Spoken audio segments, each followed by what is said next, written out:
Hi! Welcome to my mini vlog. May 4 na pirasong tulingan nga pala ako dito. Naka-ready na sa aking kaldero. Tara, luto tayo.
Ayan, luto na siya at napakasarap niya.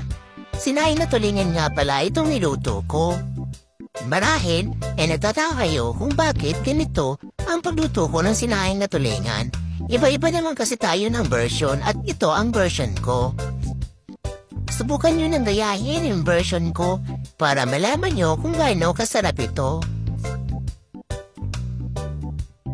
Salamat po sa panonood!